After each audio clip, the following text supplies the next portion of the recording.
Change Your Life Through Love by Stella Terrill Mann. Part 2. How to Establish Love as the Highest Law of Your Life. Chapter 3. Surrender Your Heart to Love. Having seen what love is and what it can do for us, and having recognized that we must love now or learn by suffering to love eventually if we are not to perish, we have decided, have we not, that we are going to change our lives through love. The question is, how to go about it? What shall we do first in order to start our life-changing project? Since we cannot change the law of love any more than we can change the other spiritual laws, we must learn how to change ourselves by bringing all our desires, acts, and beliefs under the law of good for all. In this way, we can change not only our daily lives and affairs for the better, but our very destiny as well. Nothing less than good will permit our growth here or hereafter. The first thing we must do then is to surrender our hearts to love. To surrender means to yield to any influence, emotion, etc., says Webster, and further defines heart as the seat of life or strength, hence mind, soul, spirit. Our purpose then is to place our strength, our life, our mind, our soul and spirit under the influence of the spirit of love. We may hear about the law until doomsday and never once get a benefit from it unless we put it to work. Until such surrender is made, no one can do much for the one who would change his life. Even Christ Jesus did not help before he was asked. Jesus' formula of "wilt thou" and "dost thou believe" put the issue squarely up to the sufferer. Jesus was not a dictator or a fighter. He was a teacher. He explained and demonstrated the laws. He forced no one to accept the spirit of love as a way of life, nor does that spirit, God, force us. We have free will. Since Jesus Christ knew more about how to change lives than any man who ever lived before or since, we do well to study his method.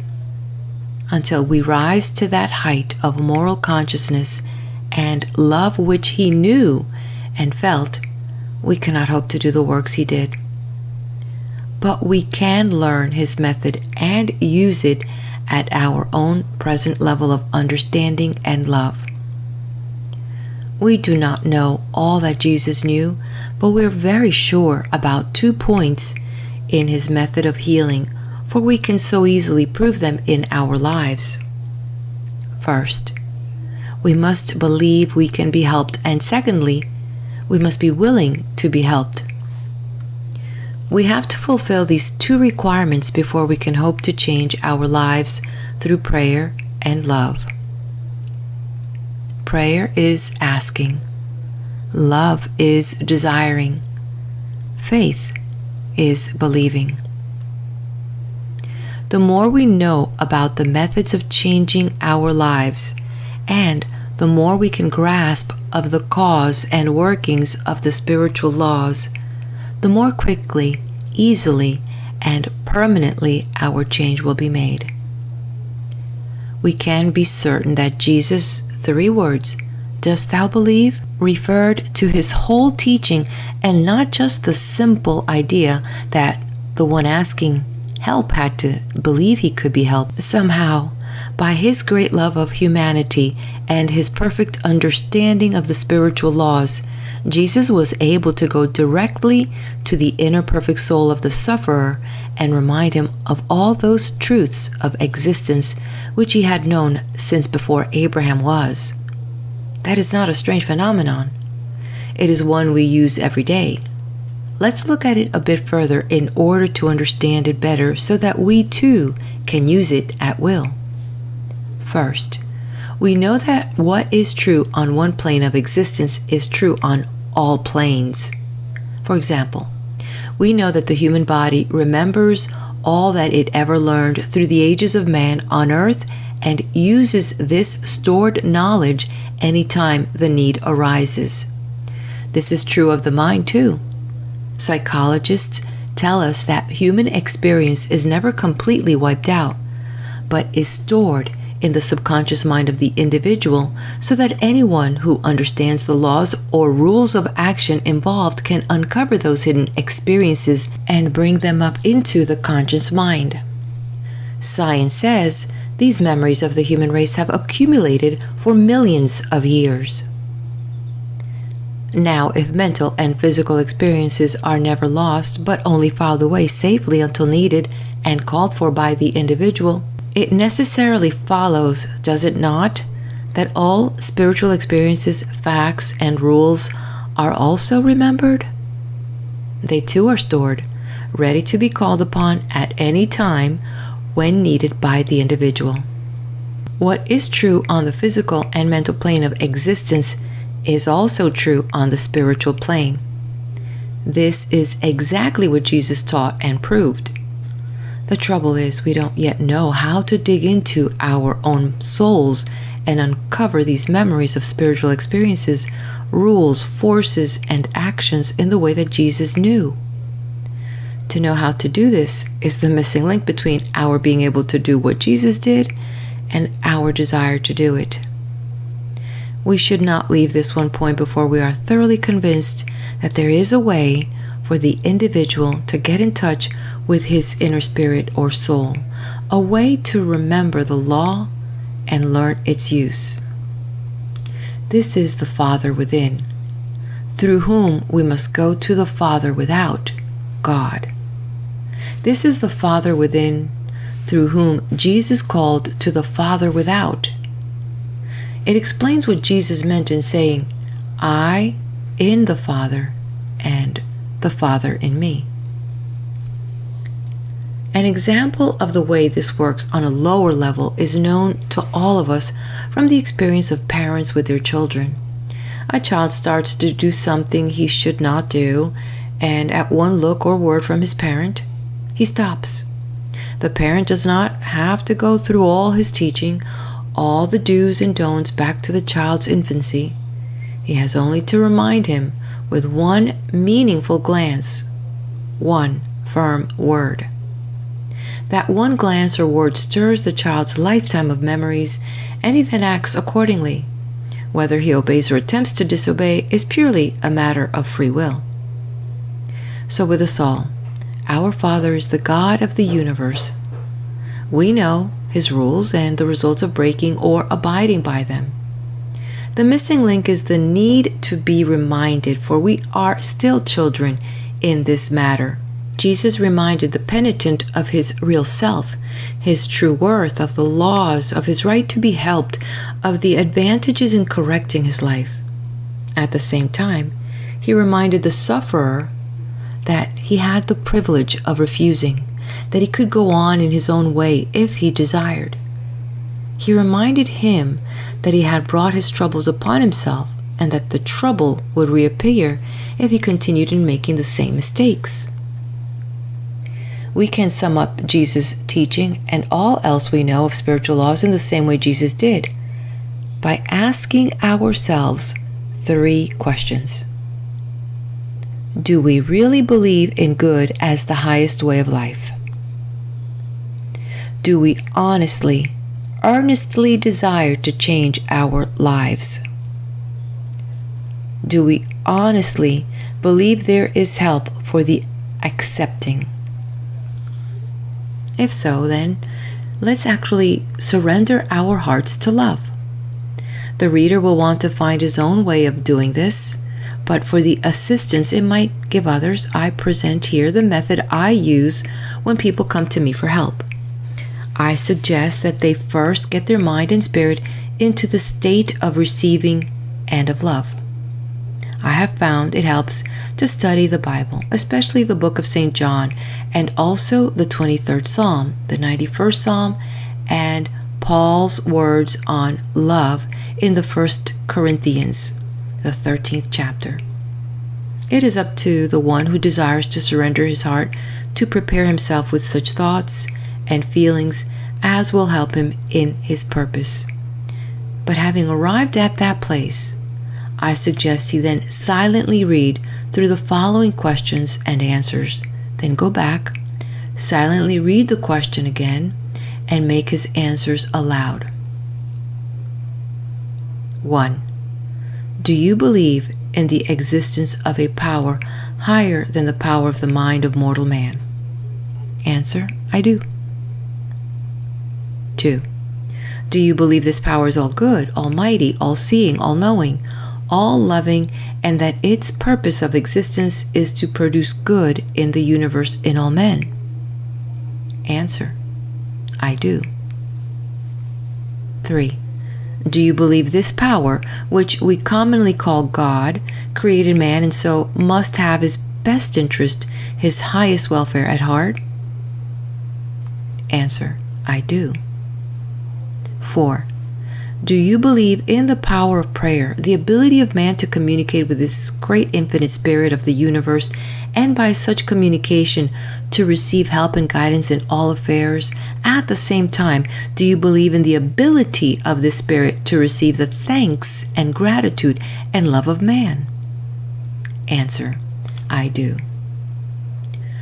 Do you believe that you have the free will, choice of working for God's plan for the freedom, eternal growth, the final perfection of all man, or of refusing to do so? Answer: I do. 6.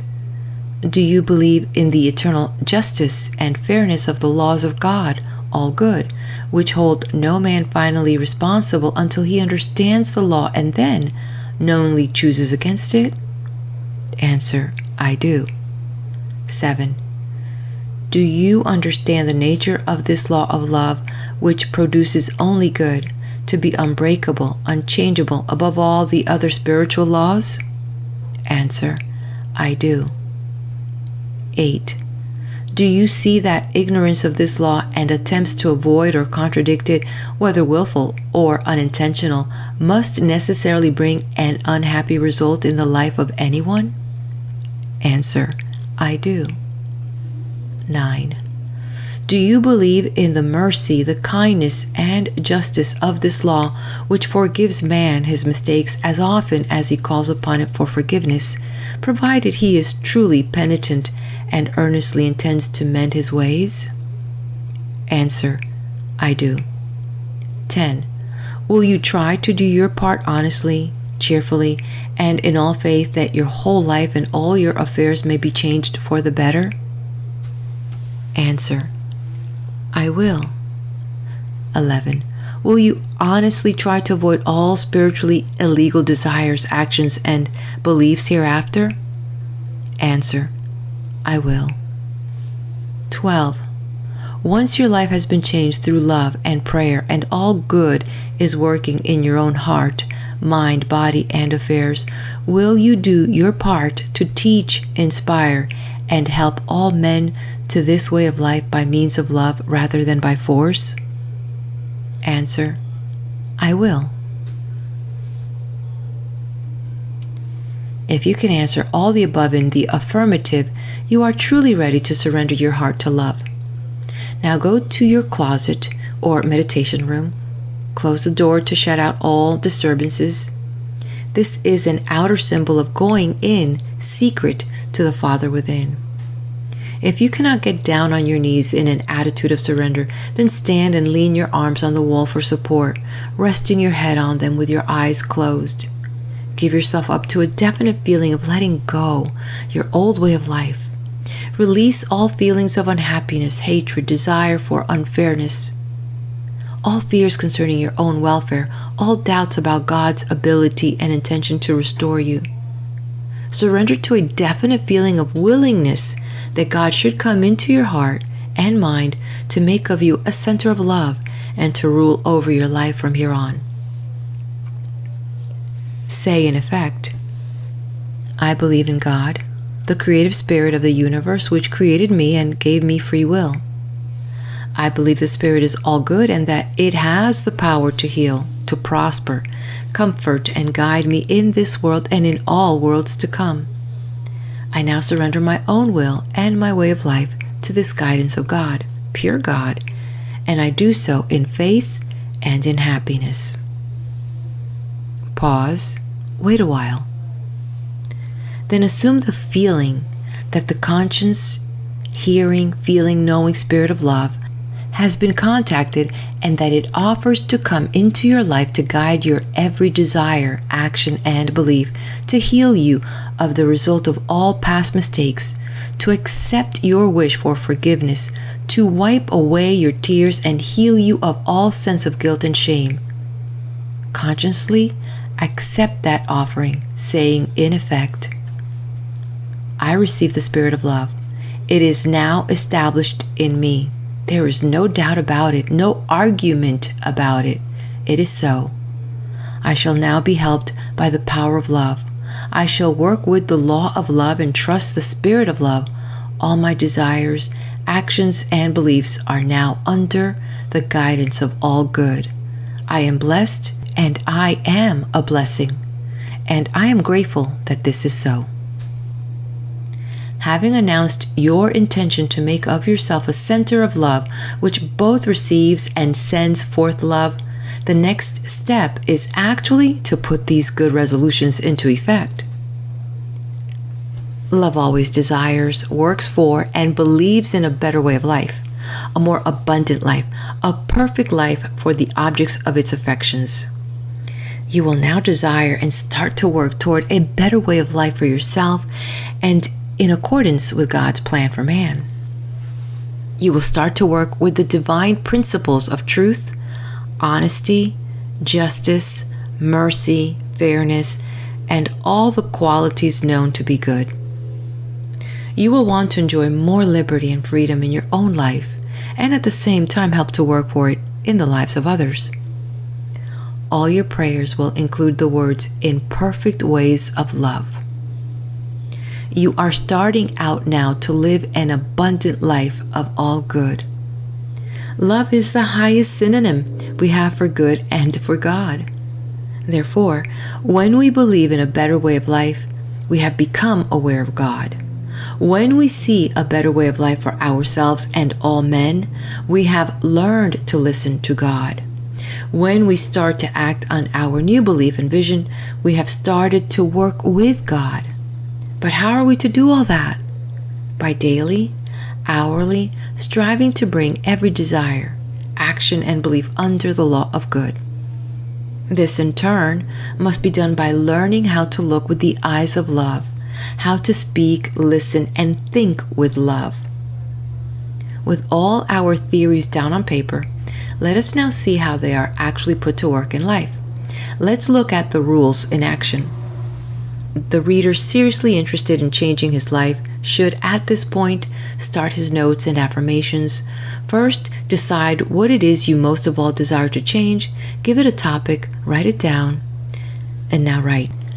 I believe in the power of love to change my life from what it is to all I desire it to be.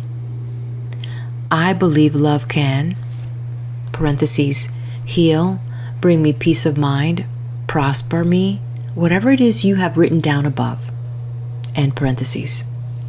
And I ask it to do so for me. I am eager and willing to do my part. I thank Thee, Father, for the joy and privilege of working with Thee in love. End of section. I will go ahead on to chapter 4 in this video. Before I do, please do hit that like button, leave me a comment, let me know you are here. Sit back as we move on to the chapter titled, Look with the Eyes of Love. Now let me tell you about Jenny, who appeared to be one of the most hopeless cases that ever came to my attention. But her purpose was one of love. Her problems covered all the points we shall be discussing in the chapters that follow. The significant ones are utilized for the reader's later study. If the reader will compare these points with those of his own problem, he will likely find where he has been making mistakes and how to rectify them, thus making his demonstration complete.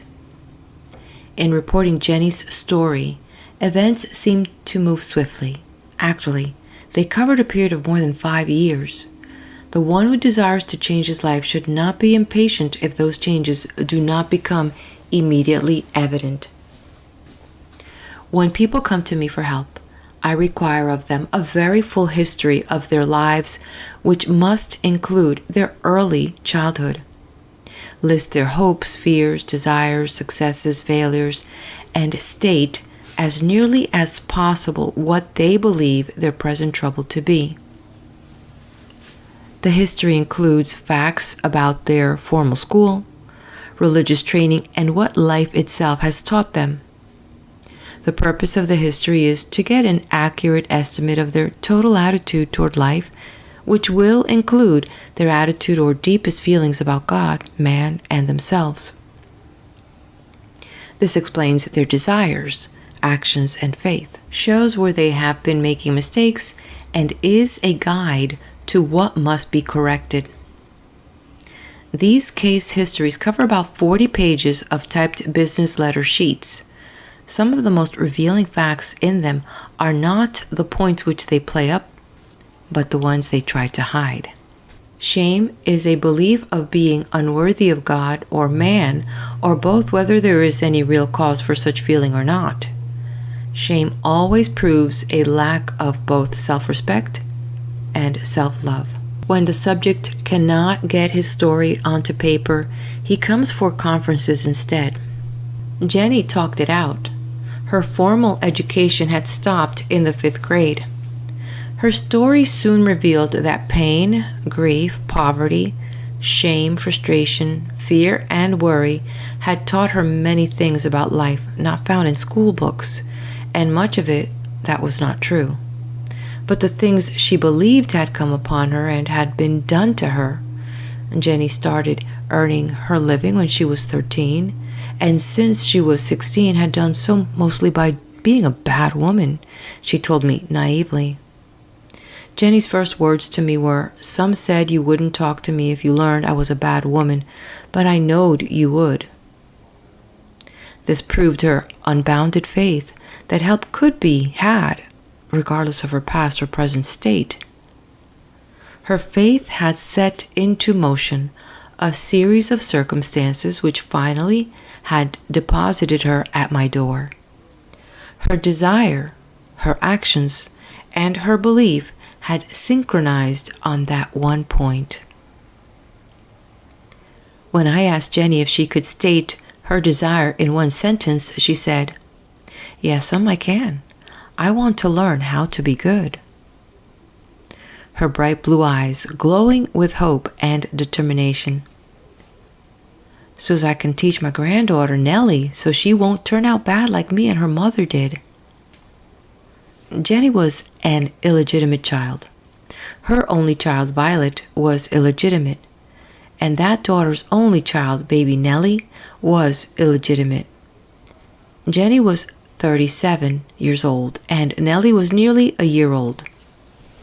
Jenny's childhood history was one of work, pain, and strife to learn, of being unloved by her mother, unwanted, kicked around, from pillar to post, sick and often hungry. Her early girlhood was a search for love, protection, and beauty, resulting only in the lust, desecration, and filth that she feared and believed she would find, for they were all she knew, all she had seen of life. Later she got it into these words for herself: "I was associating with animals, not men and women." The crisis in her life which brought her to me was occasioned by Violet's running away, leaving the baby with Jenny, and blaming her mother for all the troubles in her own life. When we are hurt badly enough, we take steps to do something about it because the soul knows the purpose of human life is growth toward an abundance on earth and eternal life. The soul always warns the outer mortal man of danger. If the outer mortal man heeds that warning, he moves toward safety. The prodigal decides to return to his father, the giver of abundant life. Jenny was determined to give the baby the best of everything, but she did not ask for an awful lot of money to make amends to that baby and to her daughter Violet. She wanted only enough. Jenny did not ask for a rich couple to adopt the baby, did not ask how to be freed from her duty. She actually was not asking anything for herself, except where those two she desired greatly to help were concerned. She had become so determined to help them that she had actually begun to do so. To put faith and love to work for a purpose of love is to be able to call on the creative spirit of the universe for help and to get it.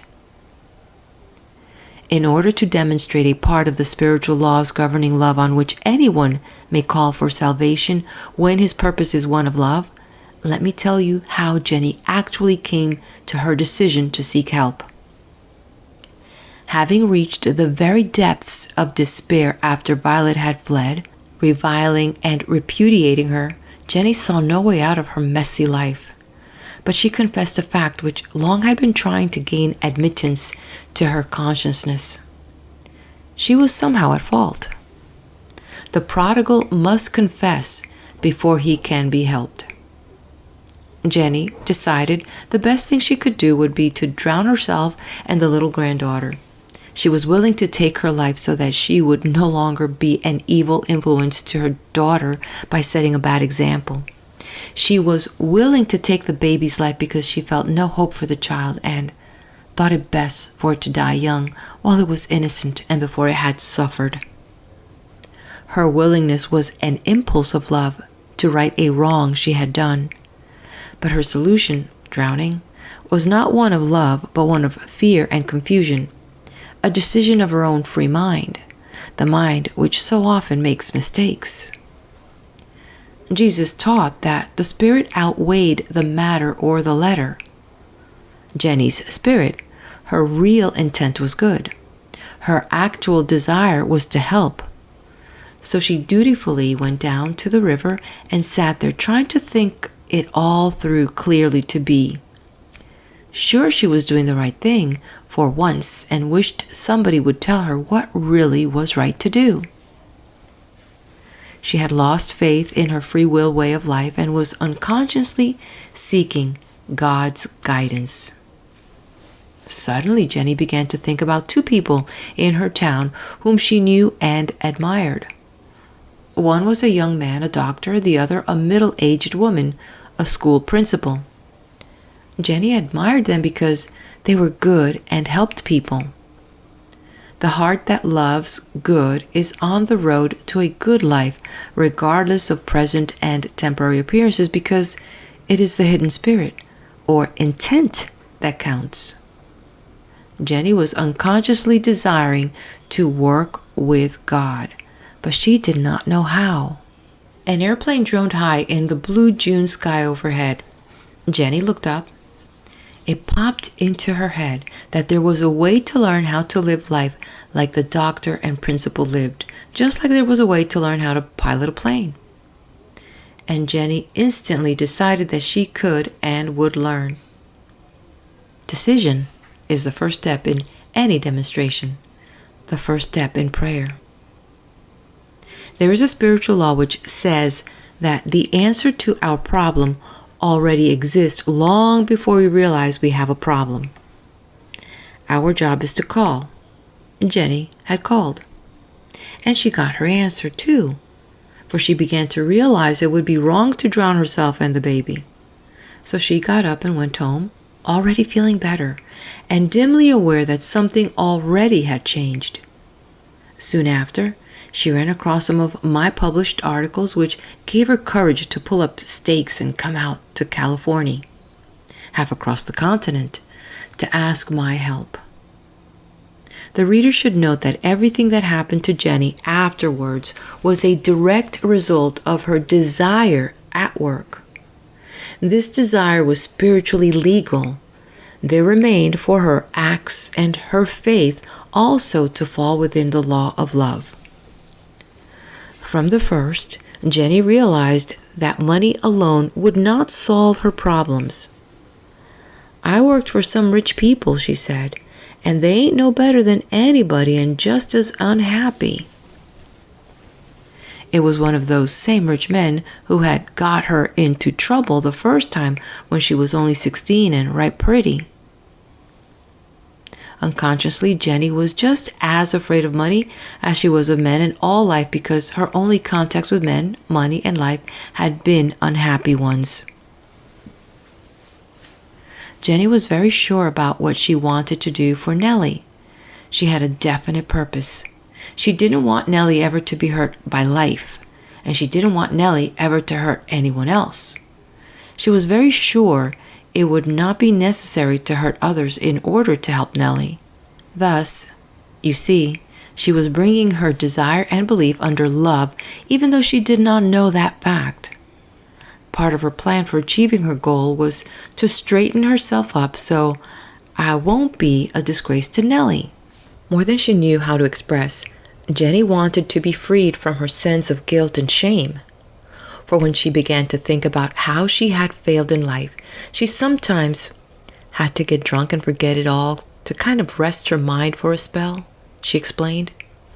Then when she sobered up, she admittedly would hate herself for wallowing like a pig.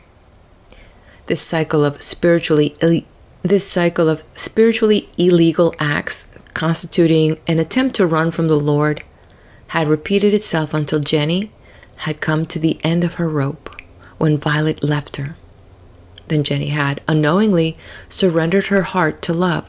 She had decided there was a better way of life than the way she had been living, and was desperately trying to find out how to live it in order to be good. Jenny's was the first move in changing her life. By taking the initiative, she had opened the way for help. I cannot speak for other teachers, but as for myself, I never work with a student who has not already come to the point of free will surrender. As I understand the laws, I have no moral right to try otherwise. To do so would be, to my mind, an attempt to coerce or usurp the free will of another. But Jenny came to me ready to go to work to change her life. At first she wanted to run, to get away from men and mess and everything, in order to study, to learn a new way of life. She thought she would make great progress if only she could get a quiet little home in the country, a little chicken farm, she suggested, and be away from everybody. "No," I said, "you do not need seclusion. You need action. We cannot run from problems. We must stand in order to conquer. You cannot change your life by sitting at home, meditating, and repeating affirmations. You must do things. Live the affirmations. You have taken the first step, surrendering your desire to love. Now you must follow up with actions." But Jenny was afraid that as soon as she met new friends out here, it would be just like back yonder, in trouble again. With Jenny, I always had to illustrate the principle before she could grasp it and start to make use of it. Jenny owned a little old green rattletrap car, which she called the Green Turtle, because it moved so slowly. I used it as an example many times to give her a picture of a principle at work. I said, "Jenny, how did you learn to drive the Green Turtle? By taking care of chickens in the country, or by getting into the car and trying to drive?" So eager was Jenny to change her life that her mind was constantly stimulated beyond her normal ability to understand.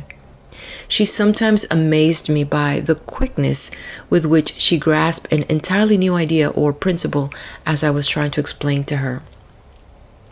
You mean, she said, that in the law of love, I'll have an accident if I don't learn to drive straight, not to cut the button, stay in my own traffic lane, park right, and watch out for the cop in case I forget and accidentally break the law? Exactly, I said. The difference is there is no way to outwit the keeper of the laws of love. They need no policeman, no courts, no judge.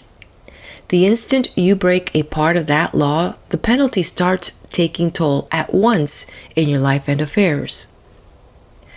Jenny had considerable first-hand experience with policemen and the man-made laws. The man Violet had run away with was an ex-convict. Jenny thought heavily for a while and then said, "Are you sure there ain't no way out?" "No way out," I repeated.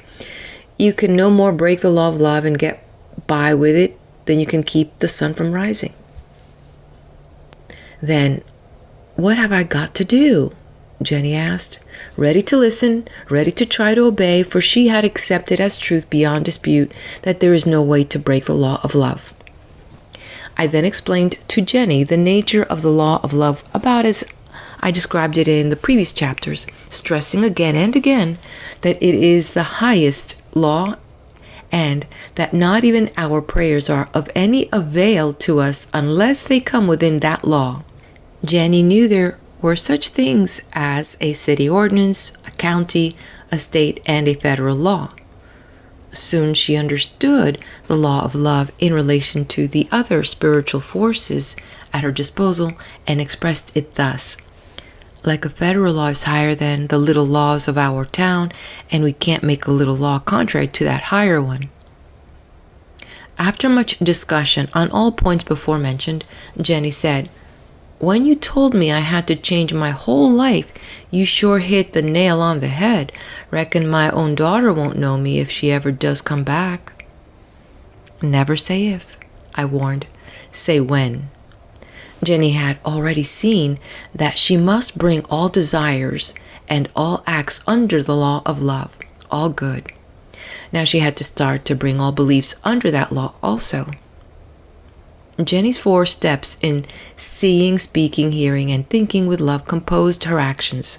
These 4, of course, occurred simultaneously, although I have separated them here for the sake of clarity.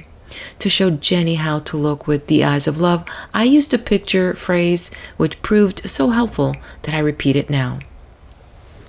When Jenny drove, she always wore green-colored sunglasses. I said, "Jenny, when you wear those glasses, everything appears to be green, even though you know the clouds are still white and your dress is still gray. As soon as you remove the glasses, which give a false color to everything, then you see things in their true colors. Your first step in changing all your acts to love is to take off your dark glasses. They color the world with hate, fear, signs of failure, poverty, suspicion, jealousy. Take them off and see things as they are." "I get it," said Jenny. "Green means ignorant too. I got to wise up and stop being a greenhorn." When Jenny had that picture straight, I added, "This means you must learn to see all things, God, your fellow men, and yourself as good. And you must see this regardless of outward appearances, for the inner spirit is good. It is by seeing this good in ourselves and in others that we help to bring it forth, to develop it in ourselves and in others. In that way, we are loving and serving God, ourselves, and our fellow men.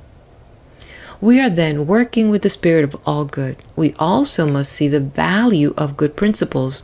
We must practice and uphold all good, such as truth, honesty, decency, justice, and the like."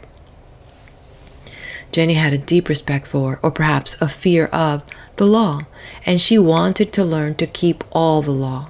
But she did not see how she could love herself or see herself as good. Wasn't it enough if she just loved Nellie and her daughter? But I explained she had no choice if she hoped to change her life. To love yourself is 1/3 of the great command. You cannot wait until you have cleaned up your life before you love yourself. It works the other way.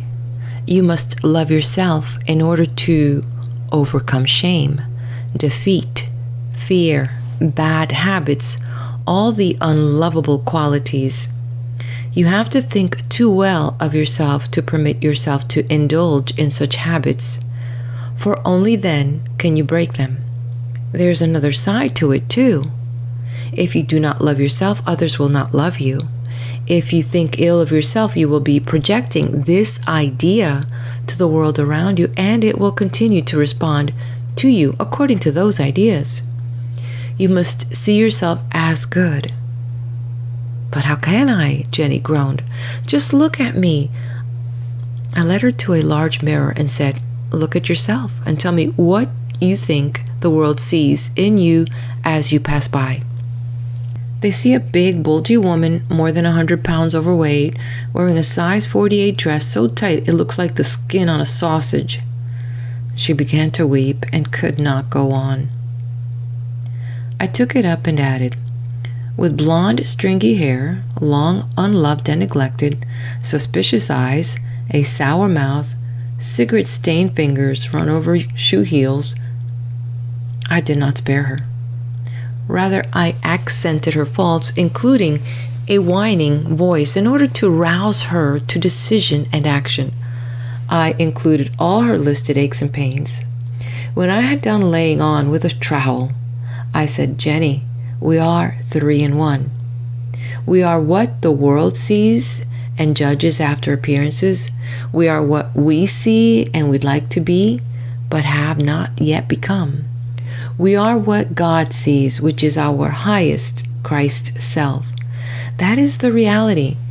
Now, close your eyes and tell me what you see about yourself that you'd like to be. Jenny straightened a little and said she saw a woman who had reduced, cleaned herself up, learned how to be good, and who had stopped making a fool of herself. Now tell me what you think God sees in you, Jenny. But Jenny knew little about God. She never had gone to Sunday school in her life. She had sneaked into a church a few times, mostly for the music, which was so pretty, and because she liked to be near good, clean people. Jenny's heart was seeking harmony, perfection, and paradise. Her Christ mind, the Father within, never had lost sight of God, the Spirit of all goodness, the Father without. This is true of all men, regardless of their present level of moral consciousness. Jenny thought God was a big old man sitting in a golden chair up in heaven. She thought, if he likes you, he gives you a break. If you're bad and he catches you at it, he sometimes smacks you down unless you beg him not to. In conferences that followed, I was able to tell her in a way she could understand that to the great infinite spirit of the universe, which we commonly call God, she was a pure spirit, and so without sin or shame, that the moral free mind and human flesh could and did make mistakes, but that the pure spirit, being spirit, is not subject to the laws of flesh. Jenny understood pretty well from the first that the purpose of life on earth was to try to make our everyday outer life like that inner perfect Christ model, like kids trying to learn in school, said Jenny. But at that moment, standing before the mirror, I said, now look again while I look at you. What I see in you is the real and eternal. I do not wear colored glasses. What you see in the mirror is the false, unreal, the temporary. You are looking through dark glasses. Jenny's big body stiffened. She stared hard at the mirror as I said, I see a happy, charming, attractive woman who has come out of the prison house of flesh and pain and mistakes, who walks the paths of peace, whose joy has been made full. I see a woman who is honest in heart, clean in mind and body, true in spirit, a woman who has found love, who looks, speaks, listens, and thinks with love, who works with and trusts love. I see a woman who cannot fail, a woman God loves and trusts. Jenny let out her breath and was silent a long minute. Then she looked me squarely in the eyes and said, you ain't lying to me, and you couldn't be that mistaken. So if you say you see it, then it's true. Tell me what is the first thing I got to do to make it so clear I can see it too. You already have done the first thing, I said. You desired to change and you decided to do so. You must continue to try to act, think, speak in line with that desire. Along with it, you must have faith, must believe that it will come to be as you desire. For months, we got no further than talking about the law of love, desiring all good, working for all good, every hour of our lives. In the simplest words I could find, I told Jenny the story of man on earth, his search for truth, God, and his findings of the law, order, beauty of the universe. I recounted how God had implanted within every man the desire for eternal life, perfect unending liberty. As Jenny listened to me, she was sure she could put the law of love into effect and satisfy all her God-given urges within the law of love. But when she was away from me, she met up with people who had no idea of the law and no intention of living within it. She would come in half angry, very much puzzled, and to her everlasting credit, would pick up my Bible and demand, "Tell me what it says here about this," relating some experience she had had. I encouraged Jenny to continue thinking about God as a kind of understanding and all-wise Father, which is what Jesus recommended that we do.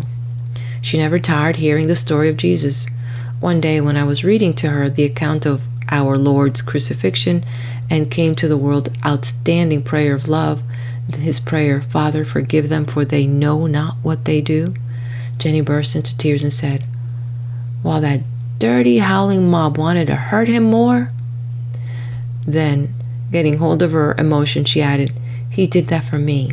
But what can I ever do for him that will be big enough to pay him back? You say he came to show us a way of life that will save us all if we will follow it. What can I do?" This was gratitude at work, a form of love, and from that hour I knew Jenny never would give up trying to be good. As we went on with our studies, Jenny often sat in silent awe as I explained the meaning of our lessons. By an instinct, a teaching from within far more instructive than anything I said or could say, Jenny began to see something of the reality, the power of love. She began to desire good for herself and for all the world, as well as for Nellie and Violet. She began to see because she had set her heart on love.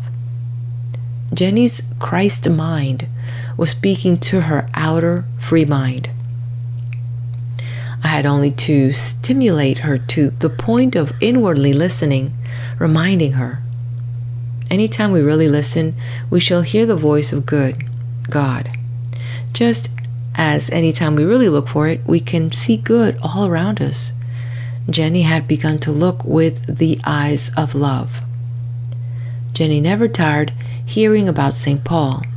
I never tired telling her, never tired reading to her Paul's words on love as given in the 13th chapter of 1 Corinthians. There are no other words in print which so exactly and so beautifully set forth the properties and the responsibilities of love. Once when I had read the entire chapter to her, Jenny sat gazing into space as though listening to far-off music. Then she quoted some of the words that had made the deepest impression upon her mind. "Suffereth long, is kind, endureth all things, is not easily provoked, thinketh no evil, rejoiceth with truth, hopeth all things, and believeth all things," I reminded her. "I guess," said Jenny, looking as though she had come to a tremendous decision, "I guess I ain't learned nothing yet. I guess that's the kind of love I got to try to have. I see how that everything I've ever done in my life is wrong. I got to learn to look differently. I see now what you mean by false green glasses. I got to learn to look at Harry differently too, and at Tilly." Jenny had quite a list of people who had done her dirt, whom she had hated and reviled for years, never once aware of what these emotions were doing to her own mind, body, and soul. The problem is to see everything and everybody as good in spirit. I reminded again and again, And then to help that good to come forth, being sure you let good work through yourself at all times. But how can I be sure whether it is my bad self or my good self at work? Jenny wanted to know. By asking yourself about it. Is it a good and growing thing? Does it have hate, bitterness, criticism in it? Does it help you or anyone else to grow nearer to good? Does it carry you forward, leave you standing still, or turn you backward in your search for good? Is it a belief in limitation, a silly habit, an idle word, an abusive word that helps no one? Or is it growing good word that helps all? Jenny took a package of cigarettes from her purse and placed it on my desk and said, "Must I stop smoking too?" "What do you think?" I asked. "Does it lead you forward? Does it make your plans for Nellie come closer? Does it make you conscious of God, or is it only a time-wasting habit behind which you hide from other duties? Can you afford to burn up your money when you need so many things for Nellie and yourself?" Not long after, Jenny had given up smoking entirely, which I considered a tremendous victory for her. She already had given up drinking. I once told her life was too short to spend any hour of it with a muddled mind. You are throwing away the greatest gift God ever gave man, the ability to think. When you deliberately cloud your mind, temporarily render yourself incapable of clear thought, disconnect yourself from the God mind, the source of all creative power. When Jenny finally understood it, she stopped drinking. To prove she did understand, she said, "When I'm drunk, I can't hear God talking to me." Slowly, Jenny began to look upon the world as one of goodness, friendliness, and love, where it was entirely possible to find peace, plenty, and harmony.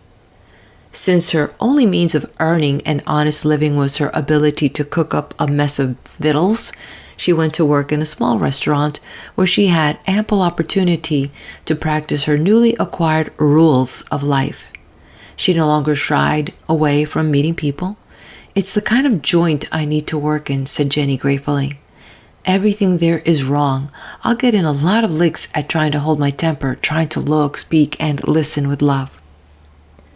Each time she came for help, Jenny would go to the mirror and stand there, childlike, and say, "Please tell me again what you see in me so I can get the picture in my mind to last me all week while I'm sweating in the kitchen. I want Violet to see me that way when she comes home." Jenny had long since stopped saying "if" about the things she desired, and she was learning to visualize her desires as an aid to bring them into manifestation. Slowly, painfully, Jenny kept at her task of trying to keep her mind out of the way and let Christ's Spirit work through her. She tried to look at her fellow man, the world around her, and at herself as she imagined Christ Jesus would look and see. Slowly her desires, acts, and beliefs began to mesh. By her very singleness of purpose, she began to change and see change in herself and in the world around her. Jenny was making progress with her program, but she still was hating that man Harry who had run away with Violet. So one day I told her to stand before the mirror and said, "Now think about Harry. Think about how you'll like to break his neck." That was her most often repeated phrase about the man, and it was always spoken with a great deal of bitterness. Jenny did as instructed and watched her face become tense, her mouth tighten, her eyes harden, her whole body react to the thought and feeling, "I hate." She then followed instructions and stood thinking about her little granddaughter and let her eyes say, "I love baby Nellie, and I'm going to do everything I can to promote her welfare." Jenny was finally convinced that we do not look with our eyes only. We look with our mind, our feelings, and our faith, as well as with every muscle of our body. For what our eyes see, our brain reflects throughout the entire body. To look with hate, fear, or doubt is to put a mark, invisible at first, very evident in time, upon the entire body, mind, and affairs. Our total attitude toward all life grows out of the way we look at religion or our deepest belief about life. I have been my own worst enemy, said Jenny, ready at last to stop blaming the world. She had a great talent for love, and she had been using it against herself. She had gone out of her way to take people into her home to help them, but they had always double-crossed her just as she had seen they would. She had expected the worst, even while she had repeatedly hoped for the best. The strongest feeling is the one that wins because it is the one we have the most faith in. It will dictate our words and acts. All her life, Jenny had believed in bad luck and had looked for trouble.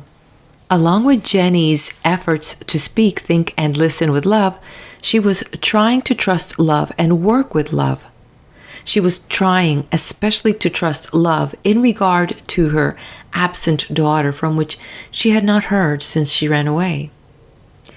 In this, she did what I always recommend.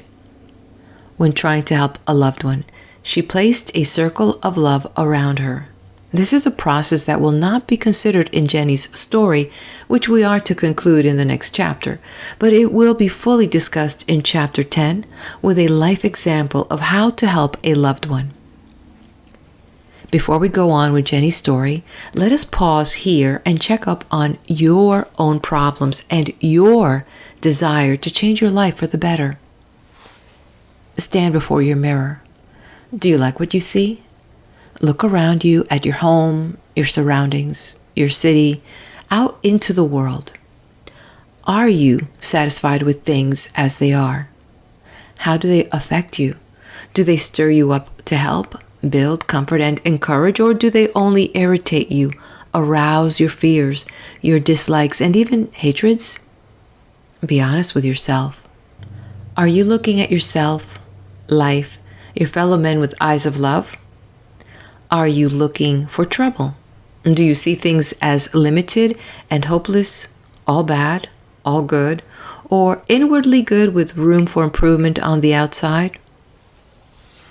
Tomorrow, when your new day begins, start to look with eyes of love. See good everywhere. See others as Christ Jesus would see them. Let your eyes tell others you trust them. Have faith in their inner spirit of goodness. Let your eyes look past their outer mistakes straight to their inner Christ self. Look with sympathy. Look with admiration. Look with hope. Look with the eyes that understand and forgive.